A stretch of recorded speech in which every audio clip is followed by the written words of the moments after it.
Welcome to the QuickPro camera guide for the Nikon D7000. This is a great camera that will capture amazing images as well as HD video.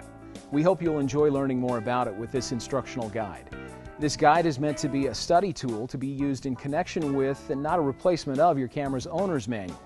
You can watch it entirely in one sitting or by chapter. Feel free to navigate to any specific chapter you wish to view at any time during the video. The functions and features of the D7000 that we cover are designed to give you a solid working knowledge of your camera. Our goal is to not only explain how to adjust the settings on your camera, but also to help you understand when and why you'd be motivated to take creative control of your camera. It's really not possible to cover every possible configuration on your camera, but we will provide you a very solid foundation to build your digital photography skills on. With this new information, you'll be able to improve your ability to capture great pictures in a variety of shooting settings.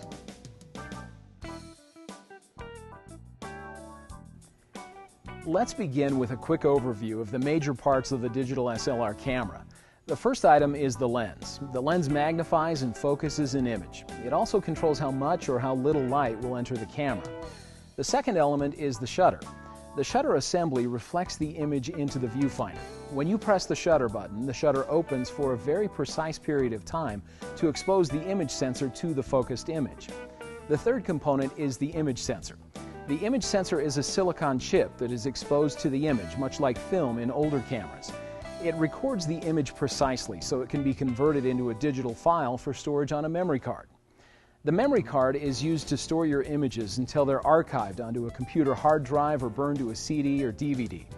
Remember, it might be convenient to use multiple memory cards. When one card is full, you can simply insert a new card and continue shooting pictures. You can use memory cards to store images either permanently or temporarily, but the least expensive way to archive your images is to save them onto a CD or hard drive on your computer. The D7000 employs the 16.2 megapixel CMOS image sensor. The number of megapixels determines the size and quality of prints you can make.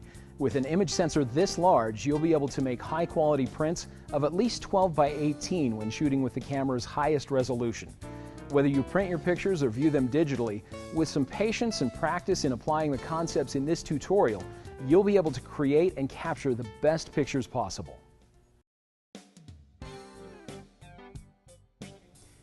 Before you start taking pictures, you'll need to follow a few simple steps to get your camera ready. You'll need to put the battery in, attach a lens, insert an SD memory card, and adjust the diopter. If you're already familiar with these steps, feel free to skip this chapter.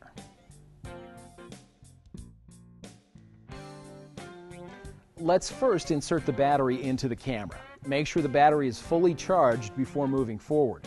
It usually takes about 2.5 hours to charge a fully drained battery. It's extremely important that you always turn your camera off before replacing the battery or inserting the memory card. To insert your battery, slide the lever to open the battery compartment door and insert the battery with the contact points in first. The number of pictures you can take with a fully charged battery varies according to use. In normal conditions, you can get about 1,000 pictures from a full battery charge. Keep in mind that using the flash affects how much power the camera uses. If you're doing a lot of flash photography, keep an eye on the battery level. To mount or install a lens, make sure that the camera is switched to off. Hold the camera with one hand and the lens with the other like this. Align the lens's index with the camera's index, then gently rotate the lens counterclockwise until the lens clicks into place. Take great care not to scratch the lens by allowing it to make contact with anything. When you need to clean your lens, it's a good idea to use a lens cloth. Other fabrics can dull or scratch your lens. When you want to dismount a lens, press the lens release button while holding the camera with the same hand, and then with the other hand, rotate the lens clockwise until it uncouples. Avoid changing lenses in windy or dusty conditions. This will help the image sensor stay clean and free of dust. Your camera has 2 SD memory card slots. If you're only using one card, you'll want to use slot 1, indicated on the memory compartment door. To insert a memory card, slide open the memory card slot and insert the card with the manufacturer's logo facing toward the back of the camera. When you're shooting with two memory cards, you can choose to have the second card be used for overflow, meaning when the first card is full, the images will automatically be recorded on the second card, or you can choose to have the second card be used for backup, meaning that all of the photos you take will be recorded on both cards. The third option with the card in slot 2 is to have RAW files stored on card 1 and JPEG stored on card 2. To choose how you'd like to have the second card used, press the menu button. Use the multi-selector to navigate to the shooting menu, and scroll to the Role Played by card in slot 2. Press the right multi-selector button to view the options. Scroll to the option you'd like and press the right multi-selector or OK to confirm your selection. Do not force the card. If it's not positioned correctly, forcing the card can cause damage to the camera and the card. Let's take a look at the high-resolution LCD monitor on the back of the camera. This screen is where you can monitor your pictures and one of the areas that you can access camera settings. To display the menu, press the menu button. Use the command dial or multi-selector to choose a menu, and press the right arrow on the multi-selector or the OK button to confirm your selection. To instantly see shooting settings, press the Info button. To make changes on the information display, you can use the multi-selector as well as several combinations of the main and sub-command dials in conjunction with other buttons. We'll discuss more about how to use these dials and buttons to adjust camera settings later in this guide. Your camera uses SD memory cards. These cards are available in varying sizes from 1 to 8 gigabytes or more from third-party providers. The larger the card's memory capacity, the more images you'll be able to store before archiving your pictures. Keep in mind that your camera will operate faster if you periodically reformat your memory card rather than simply deleting images from it to free up space for more picture taking. Make sure that you don't reformat your card unless you've already copied the images that you want to save to another memory device. Reformatting your card will erase all of the images. To format your memory card, press the menu button. Use the multi-selector to navigate to the Setup menu. Highlight Format Memory Card and use the multi-selector to choose which memory card slot you'd like to format. Press the right arrow on the multi-selector, highlight Yes, and press OK.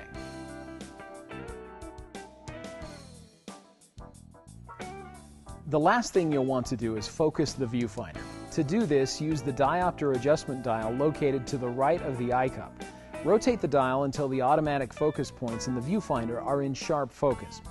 Now that the battery is in, the lens is attached, and the memory card is installed, you are ready to take your first picture. Your camera features a variety of shooting modes ranging from fully automatic to completely manual. This gives you a lot of flexibility and creative control over your photos. You can adjust the exposure, shutter speed, and depth of field settings on your camera to help capture the pictures you want. As you become more familiar with these concepts and principles, you'll improve your ability to capture the best pictures possible. We'll explore these concepts in depth later on in this video. First, let's talk about your camera's different shooting modes. Knowing how each shooting mode changes the camera's settings will help you understand how to capture great pictures in all kinds of shooting conditions. Select the shooting mode you want to use by rotating the mode dial. This section of the mode dial contains the automatic and scene modes for your camera. These modes are indicated by icons. The more advanced shooting modes are indicated by letters. In the automatic and scene modes, the camera chooses everything for you. All you have to do is point and shoot. This is how to configure your camera for basic shooting in full auto mode. Remove the lens cap and set the power switch to on. Select the auto mode by rotating the mode dial and lining it up with the indicator to the right of the dial. Your lens has two focus modes, manual and autofocus. Make sure that the switch is in the A or autofocus position. Then all you need to do is look through the viewfinder, press and hold the shutter halfway down. The lens will move to focus. All the focus points will be active and focus will usually be selected by the focus point covering the object that is closest to the camera. Aiming the center focus point over your subject will help make focusing easier. The focus point that achieves focus will briefly flash in red. At the same time, the focus confirmation indicator will appear in the viewfinder. If needed, the built-in flash will pop up automatically. Press the shutter completely to take the picture. Taking pictures in full auto mode is a good way to get a general feel for using your camera. To help conserve your battery, the camera will automatically hibernate after about 10 seconds if you haven't pressed any buttons. Just press the shutter or menu button to awaken it again. You can view the number of shots remaining on your SD card on the LCD monitor. The next mode setting is the flash off mode. Use this mode in places where flash photography is prohibited or inappropriate. This mode is good for candlelight scenes or if you want to create light streaks for creative effect.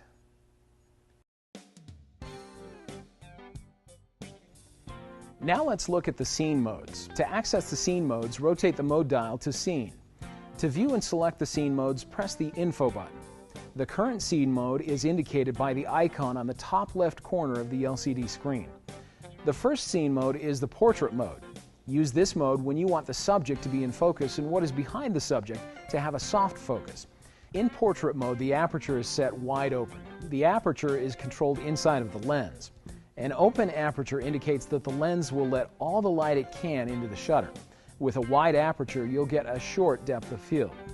To access the next mode, make sure the information display is still active. If necessary, press the Info button. Then slowly rotate the main command dial to the right. You will see the next mode, the Landscape mode, appear on the information display. In this mode, the aperture will have a very narrow opening, creating a very long depth of field. The camera will then adjust the shutter speed to get the proper exposure. This mode will give you a sharp focus in both the foreground and the background. In this setting, the shutter speed can get pretty slow, so be sure to steady your camera or use a tripod to avoid camera shake. The next mode is the Child mode. This shooting mode is great for snapshots of children. The camera will capture bright and vivid colors, but keep skin tones natural.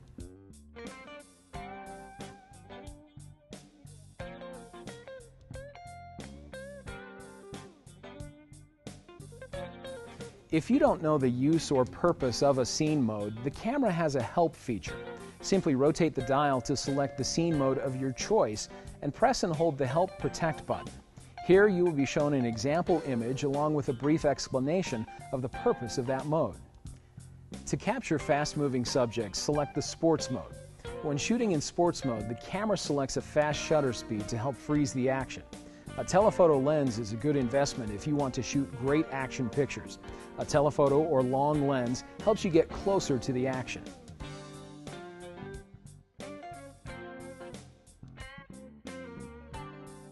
The next shooting mode is the Close-Up mode. This shooting mode is used to capture flowers and other small objects that are physically close to the camera's lens. Use this at the lens's minimum focusing distance.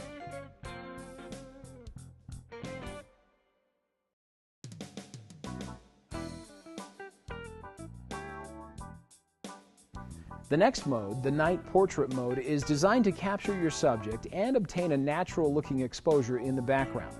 In order for the subject to be well lit, the flash will fire, and in order for the background to be in focus, the aperture is closed down a bit.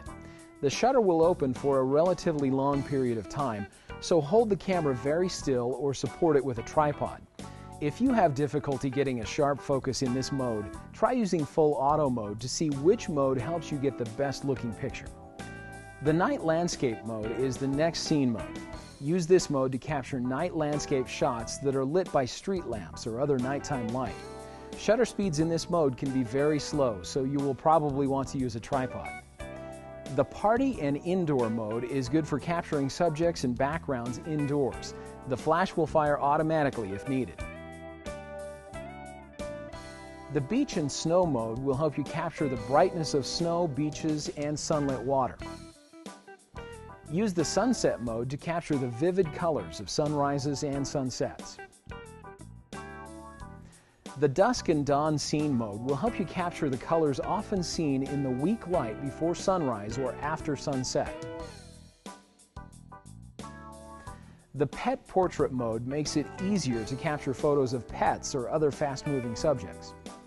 The Candlelight mode is good for capturing the beauty of candlelit scenes. Use the Blossom mode when you're photographing fields of flowers or trees in bloom. The Autumn Colors mode vividly captures the reds and yellows in autumn leaves. The Food Scene mode will help you get great shots of food with vivid colors. Use the silhouette mode to create striking silhouette photos of subjects on bright backgrounds. When you're photographing bright subjects and would like to emphasize the brightness with a high key effect, use the high key mode. The low key mode does a great job of capturing darker subjects while still creating clear highlights. Your camera can use either zoom lenses or fixed lenses, also called prime lenses. If your lens has a zoom ring, you can use the zoom ring to close in on a subject so it appears larger and fills more of the frame. The larger the focal length number on the zoom ring, the more the image will be magnified. Select longer focal lengths to zoom in and shorter focal lengths to zoom out. As you take pictures, practice reviewing them.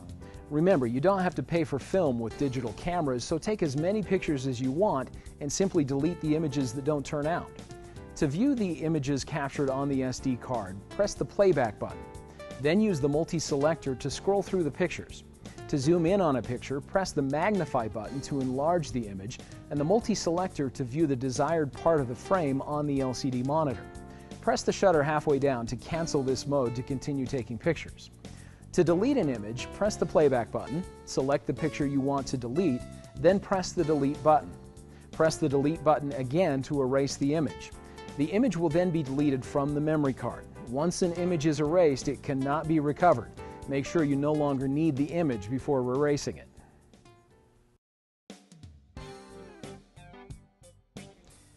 Before we discuss the more advanced modes, let's review the basic theories of exposure by using an analogy. The amount of light needed for proper exposure is like a full bucket of water.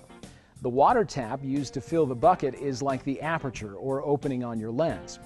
The duration of the camera's shutter speed is similar to the amount of time you'll have to leave the water tap turned on to fill the bucket.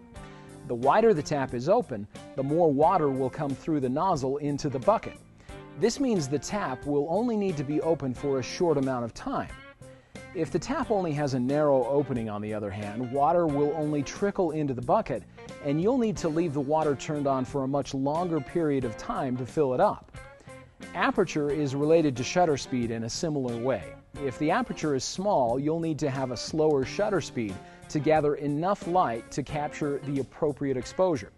If the aperture is large, however, you'll need to have a faster shutter speed to create the same effect. It's important to know that the shutter speed doesn't only affect the exposure, it also affects the image's clarity when you're shooting action scenes.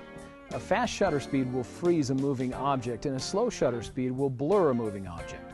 Fast shutter speeds are good for shooting subjects that move quickly, such as athletes.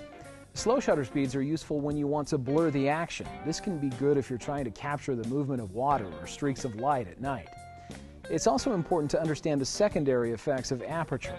A small aperture opening, which is indicated by a large number, not only allows less light to reach the image sensor, but it also makes the entire scene appear sharper and more in focus. This optical phenomenon is called a long depth of field. It's especially useful when you want everything in the viewfinder to be sharp and in focus. A large aperture opening, indicated by a small number, has the opposite effect. Only your selected subject will be in focus. This phenomenon is referred to as a short depth of field. Portrait photography uses a short depth of field extensively because it focuses attention on the subject. Let's briefly examine one more photographic concept: aperture and shutter speeds. Both shutter speeds and apertures have a standard series of settings called stops. Opening the aperture by one stop will double the light that reaches the sensor. Similarly, speeding up the shutter by one stop will cut the light that reaches the sensor in half. By opening the aperture one stop and speeding up the shutter one stop, you'll keep the exposure constant. Opening the aperture by 2 or 3 stops and speeding the shutter by 2 or 3 stops will have the same effect on exposure. It won't change. The amount of light that reaches the sensor will remain constant, and the pictures will be just as light or dark as before. What does change then? Well, the depth of field will change, and a moving subject will be either frozen or blurred. Understanding depth of field will help give you more creative control over your photography and the know-how to take your pictures to an advanced level.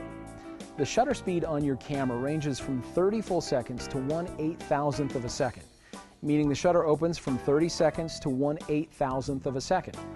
Choosing a correct shutter speed for the appropriate situation can help you add depth and creativity to your pictures. Shutter speeds have a range of very fast to very slow. Let's talk about these speeds in depth for a moment. The most frequently used shutter speeds lie within the range of 1/125th to 1/500th of a second. This is a typical range used for everyday picture taking. Faster shutter speeds are found in the range of 1/500th to 1/4000th. The LCD monitor displays the shutter speed as a fraction. Within the viewfinder, the shutter speed is indicated with just a denominator. A fast shutter speed of 1/2000th to 1/8000th could be used to freeze the wings of a bee or the blades of a helicopter in flight. A shutter speed of 1/500th to 1/1000th could be good for freezing action at a sporting event. A moderate shutter speed of 1/125th to 1/500th could be used for taking portraits of friends or family. For stationary subjects, you might use a shutter speed of 1/30th or 1/125th of a second. If you'd like to slow things down and capture the effect of motion or blur the movement of a waterfall, select a slow shutter speed in the range of about 1 to 10 full seconds. With slow shutter speeds, be sure to use a tripod. The slowest shutter speeds fall in the realm of 8 to 30 seconds. These shutter speeds are typically used for shooting subjects at night. The ISO setting affects the image sensor's sensitivity to light. The higher the number, the less light that is required to properly expose the image sensor. You can either have the camera automatically choose the sensitivity or you can set it manually. It's a good idea to set the ISO speed to suit the ambient light setting that you're shooting in. When you increase the ISO speed, a higher number, for low light, a fast shutter speed can be used to avoid blurry images. Set the ISO speed by pressing the Info button to activate the information display. Then press and hold the ISO button while rotating the main command dial to make your selection. Keep in mind that a higher ISO setting may introduce noise or grain into your images. An ISO setting that is too high for the shooting conditions will make the image lose quality, and you might even start to see particles in your pictures. Experiment with the ISO settings to become more familiar with their range and control. The image sensor on your camera is very powerful. It gives you the flexibility to shoot in low light conditions and still get amazing pictures. Here is a guide that will help you have a basic idea of what ISO settings to use in various situations. When you're outdoors in full sun, use ISO 100 to 200. In the shade on an overcast day or indoors with lots of window light, use ISO 400. ISOs 800 and higher should be used indoors for action shots or in other low light conditions.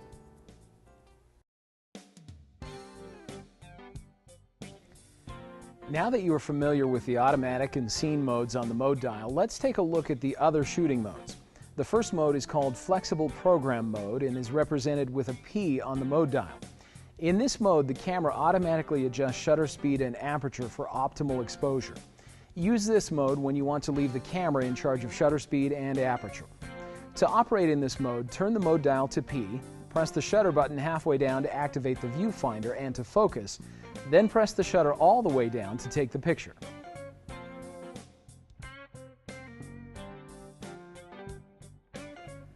The next setting on the mode dial is the Shutter Priority Mode.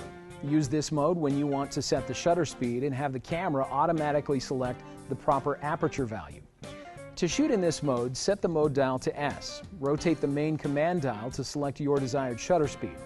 You can view the shutter speed and aperture values through the camera's viewfinder and on the back LCD monitor or on the top LCD screen.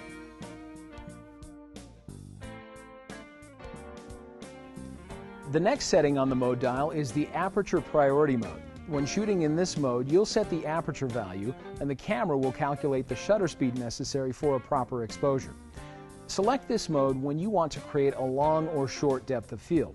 To use this mode, set the mode dial to A and rotate the command dial to select the aperture value as you watch the display through the viewfinder, on the LCD monitor, or on the top LCD panel. Once you have made your selection, press the shutter button to take the picture.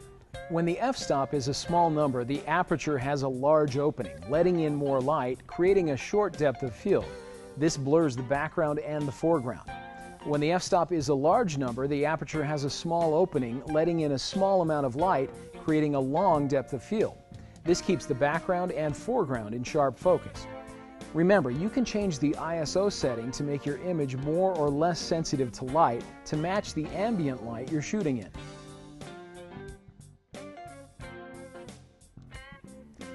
The next advanced shooting mode is manual or M mode. This mode gives you complete control over the camera. In manual mode, you will set the shutter speed, aperture, and ISO to create the exposure. To operate the camera in manual mode, rotate the mode dial to M. To set the shutter speed, rotate the main command dial. To set the aperture, rotate the sub-command dial. You can view the adjustments to the aperture and shutter speeds on the LCD monitor. The exposure level indicator lets you see how far you are away from proper exposure. If the mark is toward the plus side of the scale, the image will be too bright or overexposed. If the mark is toward the minus side of the scale, the image will be too dark or underexposed. Adjust the aperture and shutter speeds so that the exposure indicator is close to the center of the exposure scale. Then press the shutter button halfway down to focus, and then the rest of the way down to take the picture.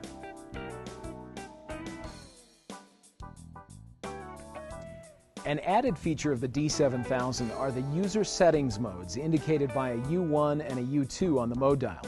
You can assign frequently used settings to these modes to make it fast and easy to access commonly used exposure, flash, focus, metering, bracketing, and custom settings.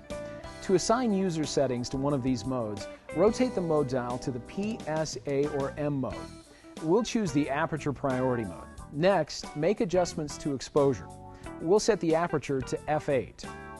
We will also adjust the exposure compensation to make the images appear slightly darker. To do this, we'll press and hold the exposure compensation button while rotating the main command dial to the right.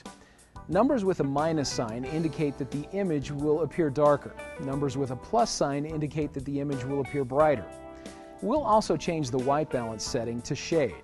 To do this, we'll watch the top LCD panel as we press and hold the white balance button while rotating the main command dial. The shade setting is indicated with an icon of a house with shade next to it. After we've made all of these adjustments, we can save them to a user setting mode. To do this, press the menu button and use the multi-selector to navigate to the setup menu. Scroll to Save User Settings and press the right arrow button on the multi-selector to display options. Select either the U1 or U2 option and press the right arrow again. Finally, press OK to confirm your selections. Now, when you rotate the mode dial to the mode you selected, the camera will automatically recall the settings you saved. If you would like to reset the user settings, press the menu button. Use the multi-selector to scroll to the setup menu. Scroll to Reset User Settings and press the right arrow button. Select the mode that you'd like to reset the settings and press the right arrow button again. Scroll to Reset and press OK.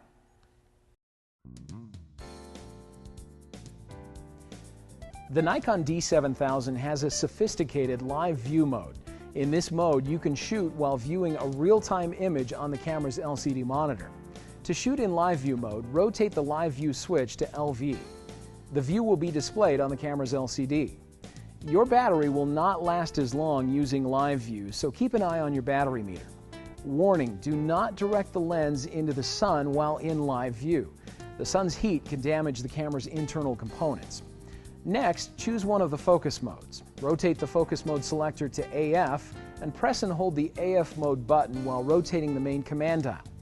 You can choose from AFS single servo autofocus for stationary objects or AFF full-time servo autofocus for moving subjects. For either of the autofocus modes, you will also need to choose an AF area mode. Selecting the autofocus area mode is similar to choosing the autofocus mode. Press and hold the AF mode button, but this time rotate the sub-command dial. You can choose from face priority, good for photos of people, wide area, good for landscapes, normal area, good for focusing on a very specific area of the frame, or subject tracking, for focusing on a subject as it moves across the frame. In face priority mode, the camera will automatically place a focus point where it detects a face. You can adjust the focus point by using the multi-selector. In wide and normal area AF modes, you can adjust the location of the focus point simply by using the multi-selector. In subject tracking, simply place the focus point over the subject in the frame. The focus point will track the focus of the subject. To place the focus point at the center of the frame, press the OK button. Press the shutter halfway down to focus and the rest of the way down to take the picture. To exit live view mode, rotate the live view switch again.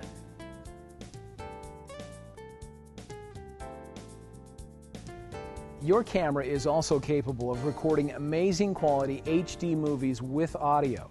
The camera's built-in microphone may record noise during recording. To eliminate this noise, you may consider using a commercially available external microphone. To use the camera in movie mode, rotate the live view switch to LV. Before shooting, select the focus mode and AF area mode as discussed in the live view section of this guide. Set the camera's focus by pressing the shutter button halfway down. Use aperture priority mode or manual mode to set the aperture. Press the movie record button to start recording. To stop recording, press the same button again. Your movie files will be saved as MOV files. While shooting movies or in live view, be sure that you do not point the lens directly into the sun, as it may damage the camera's components. To view a movie that you have recorded, press the playback button and scroll to the movie that you would like to play. Press the OK button to enter the movie playback. To trim a movie, enter the movie playback. At the point that you'd like to have your clip start or end, press the down button on the multi-selector. Then press the Help Protect button to select the start or end point of your movie clip and use the multi-selector to make your selection. Press OK. The last thing that you'll need to do is delete the extra frames. To do this, simply press the up arrow on the multi-selector and choose Yes when prompted. In the menu, you can select various movie settings by selecting the Shooting menu and scrolling to the Movie Settings menu. Press OK to view the movie quality options and use the multi-selector to navigate to your desired option. Then press OK to confirm your selection. Another important principle for taking a great picture is image sharpness. Image sharpness is affected by several things, including camera shake, depth of field, digital noise, and lens focus. Your camera has 3 autofocus modes: AFA or auto servo autofocus, AFS or single servo autofocus, AFC or continuous servo autofocus. You can also choose manual focus. You can select the camera's AF mode by pressing the AF mode button and rotating the main command dial. You can see the setting that is selected on the top LCD panel or on the information display on the LCD monitor. AFA or Auto Servo AF mode is the camera's fully automatic focus mode. AFS or Single Servo AF mode is great for stationary subjects. Use this mode for portraits, still life, landscapes, etc. AFC or Continuous Servo AF is for moving subjects. The camera will focus continuously while the shutter button is pressed halfway down. This is a great focus mode for sports or other moving subjects. To focus, press the shutter halfway down. When focus has been achieved, the focus indicator will light in the viewfinder.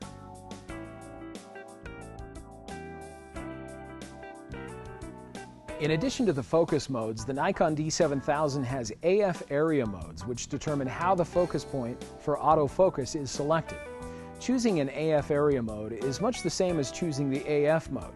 Press the AF mode button and rotate the sub-command dial to choose the desired mode. The first AF area mode is single point AF. In this mode, the camera will focus with only the selected focus point. Use this mode for stationary objects. The dynamic area AF mode is good for erratically moving subjects. Within this mode, you can choose to have the camera use 9, 21, or 39 AF points. In this mode, focus is achieved with 1 AF point and will use surrounding AF points if the subject leaves the area.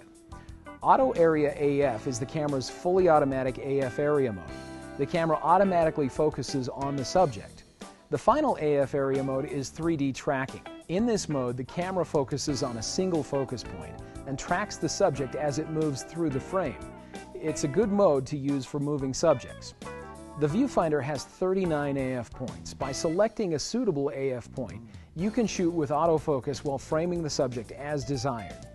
In automatic and scene modes, the AF point selection will take effect automatically. When shooting in the more advanced modes, you can choose the AF point manually. The selected AF point will be displayed in the viewfinder, on the LCD monitor, and on the top LCD panel. If all the AF points light in the viewfinder, it means automatic AF point selection is in effect. To select an AF point manually, press the shutter button halfway down, then simply use the multi-selector to choose the focus point that you'd like. You can press the OK button to quickly select the center AF point.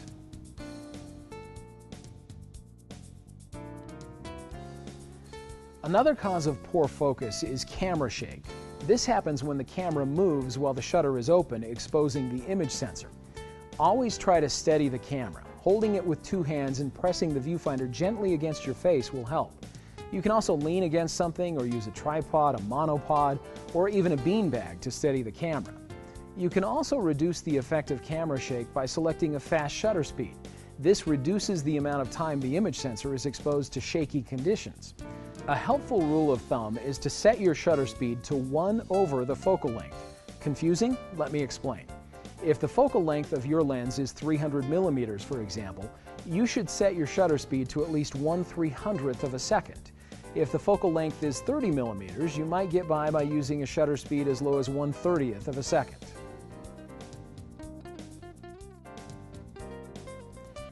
Another cause of poor focus is digital grain, which is sometimes called noise.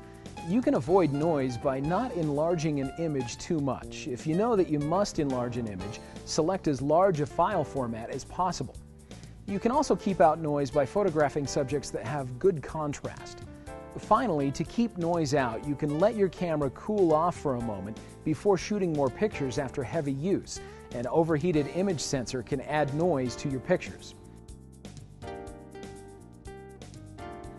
Sometimes you may actually want to include motion blur in your images for an artistic effect. If this is the case, you would experiment with a slower shutter speed. You might also want parts of your image to be in sharp focus and other parts to be out of focus. To create this effect, you would experiment with changes in depth of field.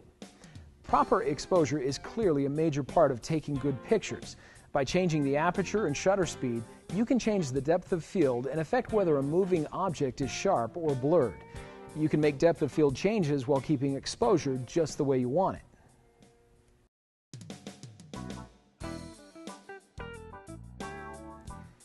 Release modes determine how many times the shutter releases when you press the shutter button. The D7000 has single frame, continuous high and low speed, self-timer, quiet, remote, and mirror-up shutter release modes. With these release modes, you can take pictures continuously, single shots, or use the self-timer or a remote, or lock the mirror in the up position. The release modes are set automatically in the automatic and scene modes. You have full control of the release modes in the other shooting modes. To access the release modes, press and hold the release mode dial lock release button while rotating the release mode dial. In single shooting mode, one picture will be taken when you press the shutter button completely. This is a good mode for stationary subjects. The continuous low-speed release mode will record between 1 and 5 frames per second while the shutter button is pressed down completely. To choose how many frames per second are recorded in this release mode, press the menu button and scroll to the Custom Settings menu. Scroll to the Shooting Display menu and press OK. Scroll down to Option D6 CL Mode Shooting Speed and press the right arrow to display the options. Select the number of frames you'd like to have recorded and press OK. The continuous high-speed release mode will record up to 6 frames per second while the shutter is pressed completely. Use these modes for fast-moving subjects. The self-timer mode takes the picture between 2, 5, 10, and 20 seconds after the shutter button is pressed completely. Use this mode for self-portraits. To choose how long the self-timer delay is, press the menu button and scroll to the Custom Settings menu. Scroll to the Timer's AE Lock menu and press OK. Then scroll to the Self-Timer menu and press the right arrow button. Choose the Self-Timer Delay and press OK. Use the multi-selector to choose the option you'd like and press OK to confirm your selection. In this mode, use a tripod or other device to steady the camera. The quiet shutter release mode is like the single frame release mode, except it does not beep when focus is achieved. This mode keeps sound to a minimum in quiet surroundings. If you have an optional shutter remote control, you can use the remote control release mode. The final release mode is the mirror-up release mode. It's used to minimize camera shake when the slightest camera movement would cause the image to be blurry. Now let's discuss a little about image resolution and file types. Pixels are the smallest component of a digital image. The word pixel is short for a picture element. A pixel is a tiny square made of one solid color. Digital photos are made up of millions of these squares or pixels. This is similar to what you see if you look closely at a computer screen. The resolution or quality of a digital photo is determined by how many pixels the image sensor chip can capture. The resolution of a digital photo is measured in megapixels. A megapixel is equal to 1 million pixels. This means that a 10 megapixel camera is capable of taking photos that contain 10 million pixels. A 4 megapixel camera will allow you to make great prints up to about 5.5 by 8 inches. You can get a quality 8 by 10 photo out of a 6 megapixel camera. The great thing about cameras with 6 or more megapixels is that you can crop your photos and still make large prints. It's important to note that you can always get your photos printed at a smaller size without losing quality. However, if you try to enlarge a photo with lower resolution, one with fewer pixels, you'll lose some quality in the image. You can save your pictures into 2 file types, RAW and JPEG. Let's discuss the differences and options available. JPEG uses the least amount of room on your memory card. To fit more photographs onto the memory card, the JPEG format compresses the file. You can view JPEGs as much as you want on your camera or computer without losing any of the image quality. You will lose some quality if you resave them on your computer. The more often you resave them, the more you'll notice the difference in quality. You don't lose quality if you just copy or move JPEGs on your computer. Unlike JPEGs, RAW files are not compressed. Because RAW files include more information, these files also take up more space on your memory card. RAW files are large compared to JPEGs. You can take pictures solely in RAW format, or you can set your camera to shoot in both RAW and JPEG formats at the same time. It's good to understand this extra information if you want to edit your photos with software or make really large prints. Each camera manufacturer has a slightly different RAW format. Because of these differences, RAW files can be incompatible with some photo editing software packages. You can, however, touch up your RAW photos on the software that came with your camera. You can also edit JPEGs using computer software, but the RAW format gives you more control in the editing process. Because of the nature of the RAW file format, you can continually edit and resave these files without losing any quality. As a general rule, use RAW files if you're going to extensively edit your photos. Your camera can also save each image as both a RAW and JPEG file. As discussed in Chapter 1, a benefit of the D7000's 2 memory card slots is that you can choose to have the RAW files saved on one memory card and the JPEG files saved on the other, making it easier to store the large file sizes.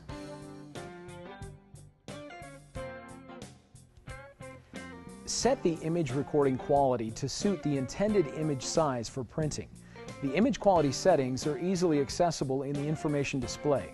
Press the Info button to activate the information display, then press and hold the Image Quality button while rotating the main command dial. You'll also want to get into the habit of protecting great photos from accidentally being erased. To protect an image, press the Playback button and use the multi-selector to scroll to the image you'd like to protect. Then simply press the Protect button. A small key icon will appear on the top corner of the image. Protected files cannot be deleted using the Delete button, but they will be deleted if the memory card is reformatted. To remove protection from an image, simply press the Protection button again.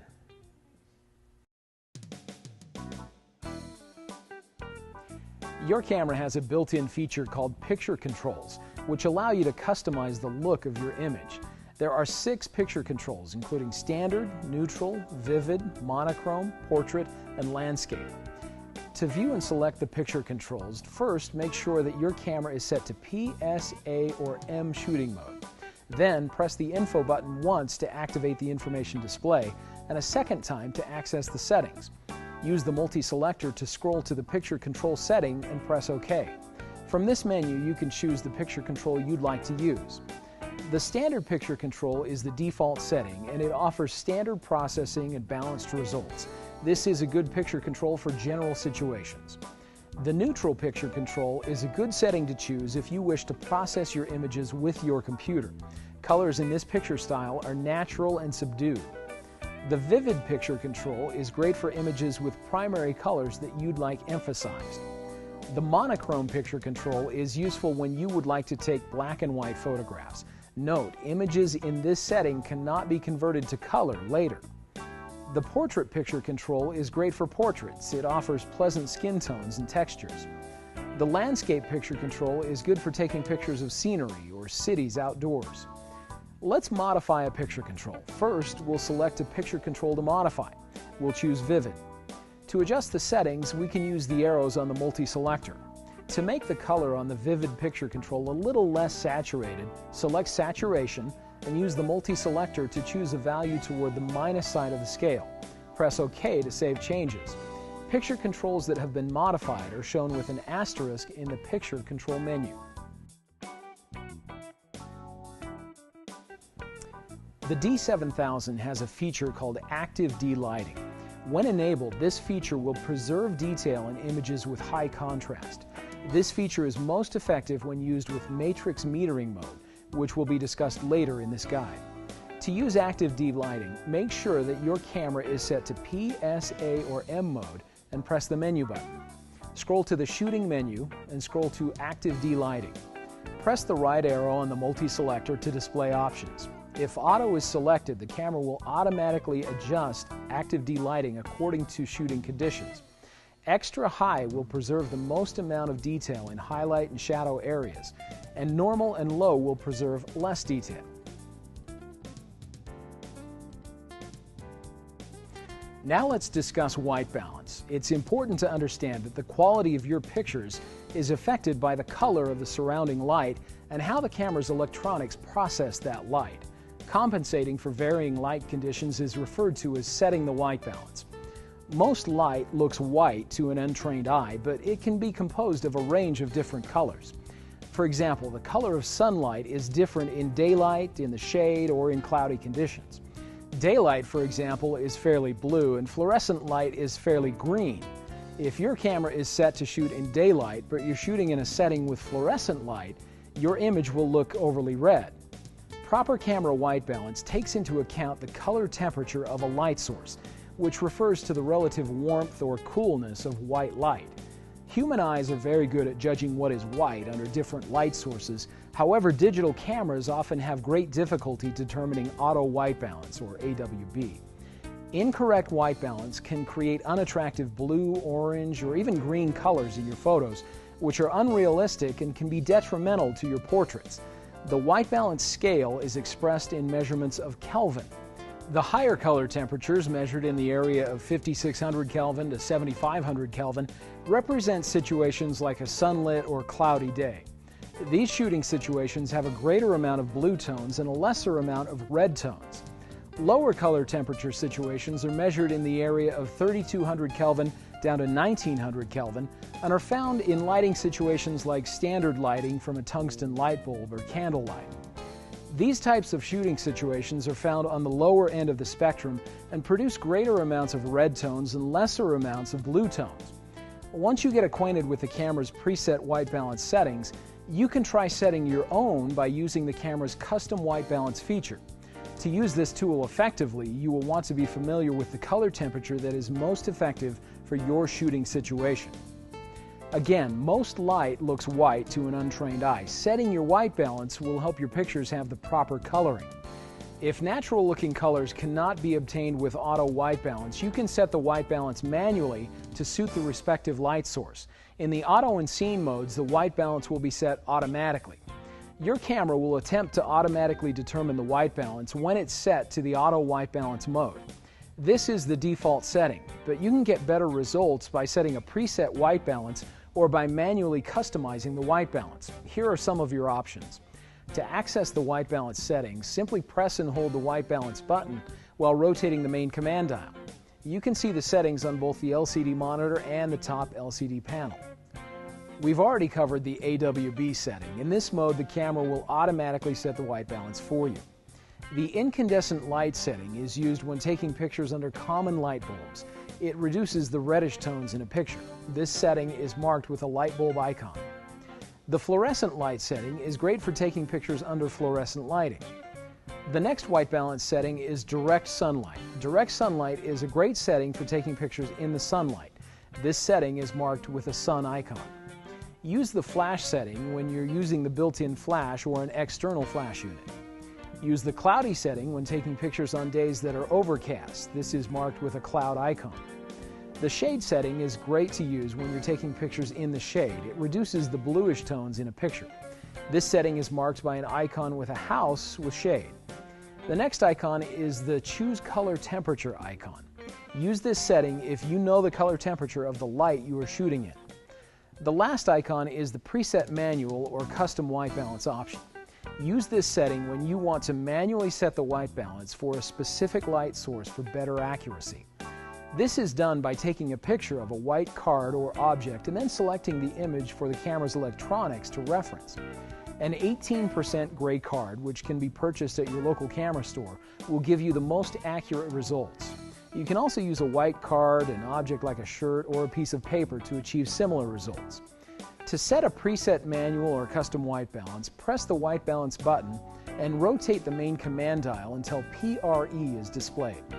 Release the white balance button briefly and then press and hold the button again until PRE begins to flash on the top LCD panel. Next, fill the viewfinder with the white or gray object and take a picture. You may need to switch the lens to manual focus. If the white balance measurement was successful, good will be displayed on the top LCD panel. Otherwise, a flashing no GD will appear and you will need to take the picture again.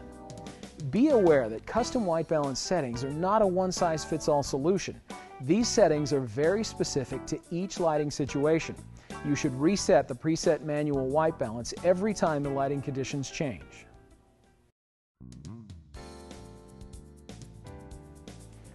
You can measure light by using your camera's light meter.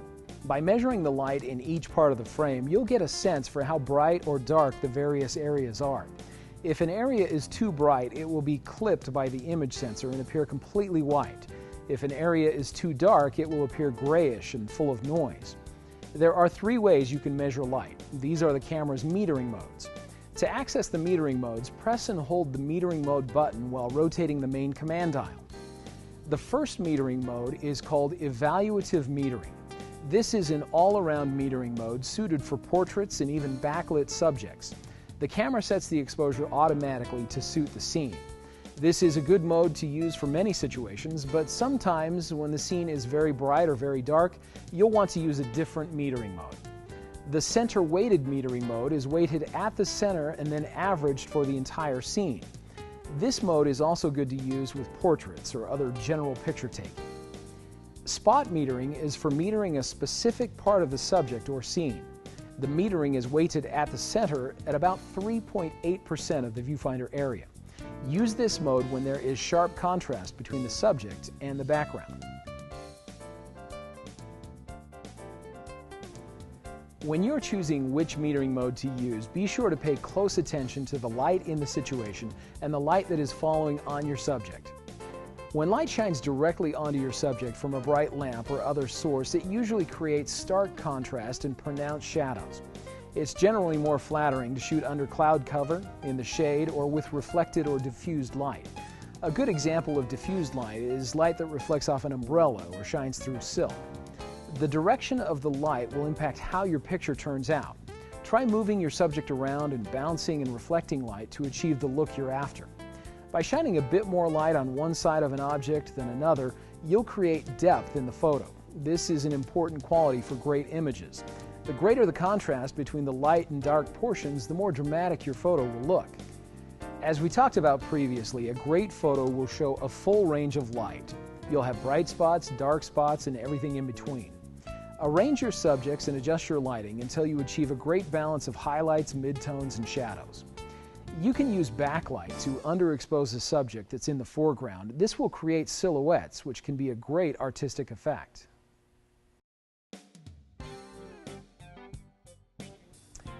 Your D7000 has a powerful built-in flash that can provide you with extra light in certain shooting scenarios. The effective range of the built-in flash is between 2 and 30 feet, depending on the aperture, shutter speed, and ISO. As a general rule, you'll want to keep your subject within about 3.5 to 20 feet for best results. To use the built-in flash in the P, S, A, and M modes, simply press the flash button and the flash will pop up. In the automatic and scene modes, the built-in flash will pop up and fire automatically in low light or backlight conditions. In flash off mode, landscape mode, and sports mode, the flash will not fire. The built-in flash has 5 different flash modes to choose from. To access the camera's built-in flash modes, press and hold the flash mode button while rotating the main command dial. You can see the modes on the LCD monitor as well as the top LCD panel. The first flash mode is automatic. This flash mode is a good general use flash mode. This mode is available only in the automatic and scene modes. The camera will calculate how much light is needed and the flash will provide that light. The next flash mode is red eye reduction. This mode is good to use when you're photographing people or pets. In this mode, a tiny pre-flash will fire, which causes the size of the person's pupils to shrink, lessening the effect of red eye in the photo. The third flash mode is the flash off mode. This mode is available only in the automatic and scene modes. Use the flash off mode when you do not want the flash to fire regardless of lighting. The next flash mode is slow sync mode, which is available only in the P, S, A, and M modes. This flash mode is a good mode to use when you're photographing a subject at night and you would like to have the background and the subject properly exposed. The last flash mode is rear curtain sync, also available only in the P, S, A, and M modes. In this mode, the flash fires just before the shutter closes, which will create a stream of light behind light sources. The subject will be properly exposed.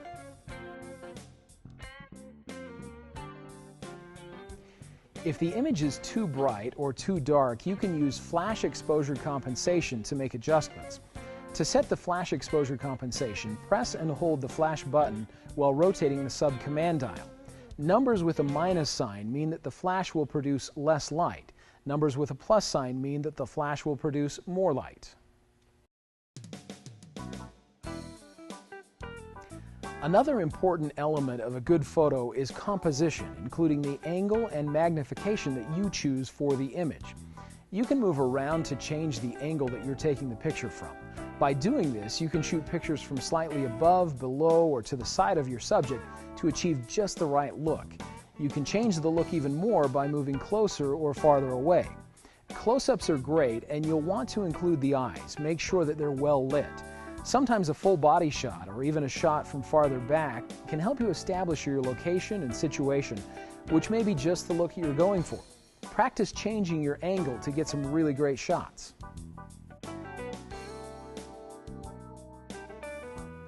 The lens you shoot with will also affect the general look of your picture. Sometimes it's more convenient or practical to simply change the lens instead of actually moving closer to or farther away from your subject. One great advantage of digital SLR cameras is that you can attach different lenses depending on your needs and circumstances. There is a wide variety of lenses to choose from. A telephoto lens, for example, will make things appear closer. This type of lens is said to have a long focal length.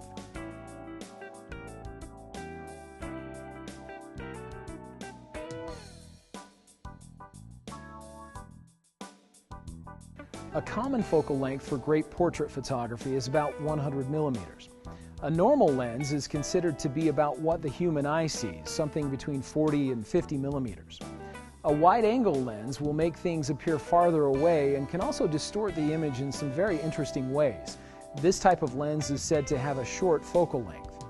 Zoom lenses are very common. Simply rotate the zoom ring to move from one focal length to another. Lenses used on digital SLR cameras are ideally designed to fit the projected image on the digital image sensor.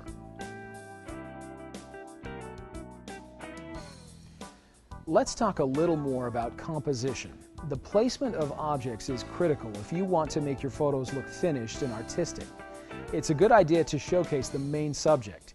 You can make the subject stand out by adjusting the placement of the subject, the lighting, or the focus. You can even vary the background and foreground elements. Practice seeing what these different principles can do for your photos. You should also consider the orientation of your photo. Do you want a vertical image or a horizontal image? Sometimes subjects look better vertically and other times horizontally.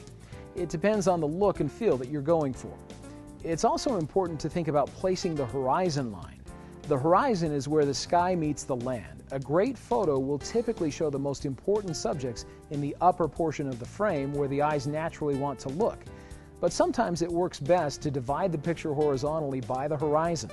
You can move the horizon line higher or lower depending on your subject matter. Another good idea is to place your subject off of center. This sometimes creates a much more pleasing image. The rule of thirds advocates dividing your viewfinder into thirds both horizontally and vertically, and then placing your most important subjects on the cross points.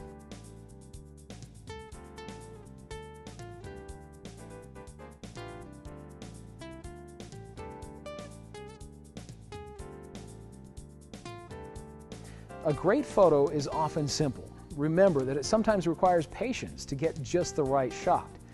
One way to direct the viewer's eyes in interesting ways and to make a picture interesting to look at is to notice the lines, shapes, and textures in your subject and apply composition principles to accentuate those things.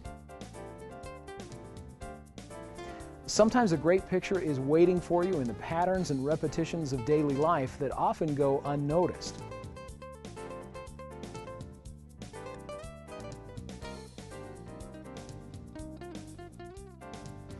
You can create the illusion of depth in your photo simply by adjusting the focus and lighting.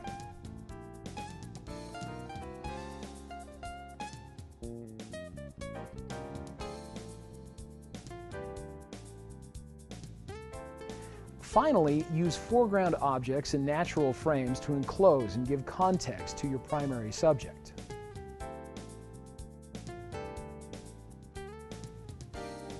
To review, let's go through some examples of these situations to manually apply the principles learned in this video. First, let's approach a portrait situation. It is always smart to first preset the white balance to match the current lighting. Use the preset or custom white balance. To make the subject the focus point, position the subject in the frame in a way that will draw more attention to the subject. You can achieve this by using the rule of thirds. Make sure the focus point is correct. Another great way to give focus to the subject is by blurring the background. This effect is achieved by opening the aperture. Remember, the smaller the f-number, the larger the aperture opening. After the aperture is set, adjust the shutter speed to achieve a proper exposure. By opening the aperture more, you create a short depth of field. This will allow your focus point to be in sharp focus while the background will have a soft focus.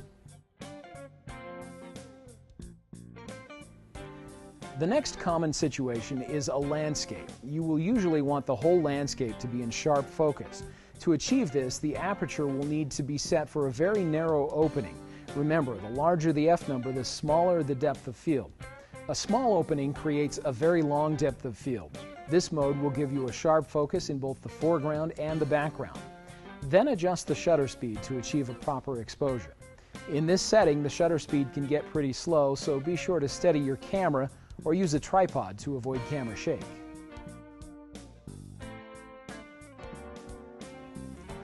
When taking pictures at sporting events or shooting subjects with a lot of motion, it's a good idea to prepare your camera before the action begins.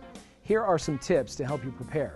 First, preset your white balance. Second, set your focus to AF continuous so that the camera will be focusing continuously. You'll also want to set the AF area mode to 3D tracking. Third, set your camera to the continuous shooting mode so when the action happens, you only need to hold down the shutter button. Now, position yourself to have the best angle for the action. If you want your subject to be in sharp focus, turn your ISO up to around 400 to 1600. Next, adjust your shutter speed relatively high, then adjust your aperture for a proper exposure. Take a couple of practice shots to fine-tune. Now you're ready for action. If you want to show a little blur to add aesthetic effect, slightly slow the shutter speed. We hope you've enjoyed learning more about your Nikon D7000. We know this new information will give you enough confidence and know-how to take your photography skills to new levels. Remember, you can refer back to any section of this guide at any time. Watch for more QuickPro guides on newly released cameras. Thanks for watching. We've covered a lot, and we hope it helps you unlock the full potential of your camera. There's a lot more that goes into capturing great photos than simply knowing all the functions on your camera.